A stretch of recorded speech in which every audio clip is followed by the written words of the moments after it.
I want to start this video to say that I am not Indian and I am a German shaman and I am trained in Germanic magic and shamanism. But as of the last 3 to 4 years, I have been called through dreams to seek the counsel and the wisdom of Vedic goddesses. And none has been so much more impactful than Ma Kali. I would say that in Norse paganism and heathenry, the closest we would have to Ma Kali is an obscure goddess we call Nat or Night. But she doesn't have much of a place in our lore, which I think is a shame, and it says a lot about heathenry and what they're missing. And because one of the things that Makali has taught me this year is to pray for discernment and to act in truth and in power through discernment. I've come from a really abusive family and spent many years getting therapy and help, only to find myself ensconced in just as much abusive spiritual communities. And I had wanted to find the magic of my ancestors, only to find out that the community of my ancestors are pretty toxic. If you think that American communities are tough, wait till you see American heathen communities. I've seen the worst of it. And I went in as a naive person. I was naive as a woman, and I just wanted to share my gifts and heal people. And what I ended up finding was that I healed a lot of people who hurt others. And this caused me to have a mental breakdown, to realize that I was following in the footsteps of my ancestors, just like my mother and my grandmother. They healed and they aided and abetted men who did terrible things, and they did it to survive because they were women. But it didn't negate their power, and it didn't negate the fact that they were loving and they just wanted to help. And this last year, I was inspired to do the rites of Navratri, and I prayed to Ma Durga for 9 nights and gave her offerings. And she came to me as the 9 stages of femininity and what it means to be a woman and hold a woman's power.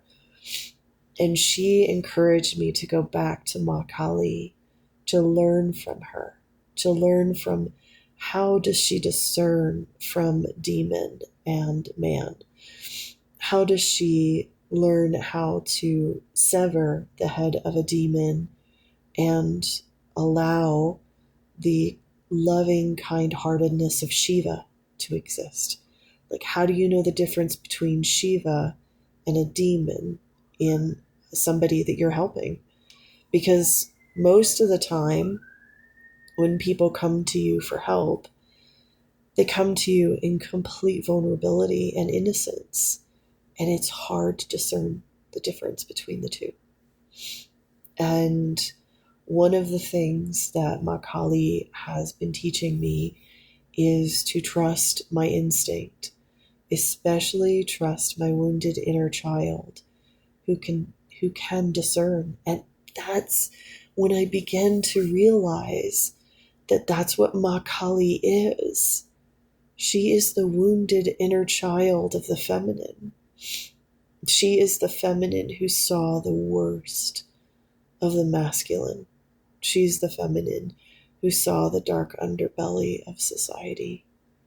She saw what people are capable of when they are not held accountable to their actions. She saw what evil there was in this world. And I realized that every one of us women have a wounded inner child. And that wounded inner daughter is actually the divine daughter of Ma Kali. And that she loves every one of our wounded inner children.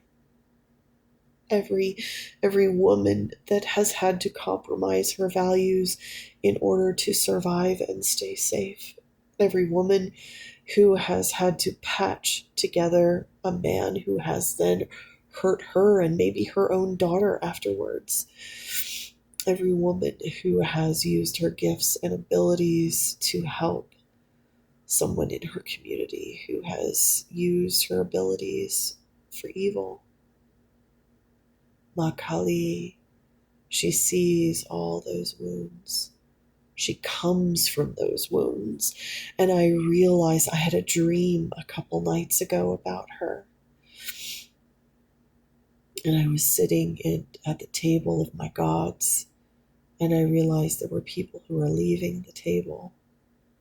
Some were staying at the feast, but some were leaving. And I wanted to know why people were leaving. Why would people leave the feast of the gods?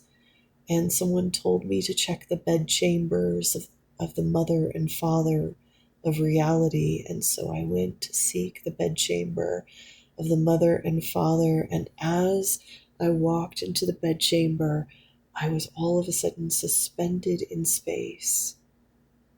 And staring in front of me was the sunrise, the great sun goddess, Suna, rising with souls, ascending into the upper realms.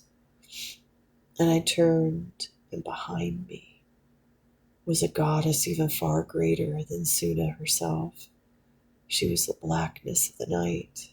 Her eyes shone like stars, and she was pulling the shadows into the darkness.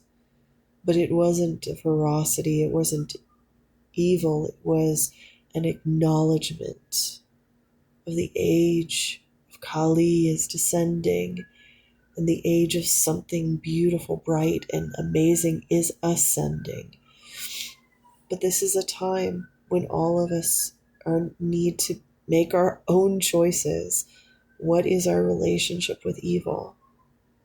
Are we going to foster it in the world? Are we going to channel it in the world? Are we going to aid it and abet it because we are afraid to stand up for ourselves? Are we going to refuse to use discernment when we use our gifts? It's a really tough time. It's as if a new age is dawning and an old age is descending, and we are stuck at the precipice.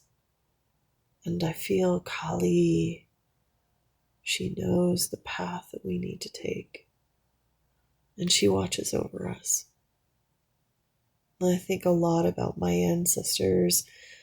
Last night I dreamt about my grandmothers. I was in the hall of my grandmothers, my ancestral home, and they were coming up and telling me how much they loved me and how much they were so proud of me for using my gifts and learning how to use my gifts with discernment, to use my gifts to help the people who really need it, not the people who would use my gifts for bad. And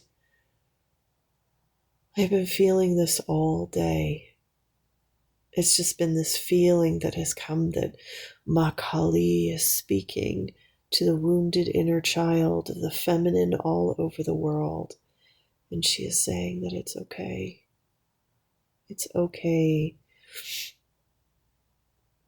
to listen to your wounded inner child. She's the divine daughter of Kali. She knows what is evil and what isn't. She doesn't have to control you, but she can advise you. And she is an incredible and wise advisor. So if you are struggling with rage or not understanding some of the emotions coming up, maybe that explains some things.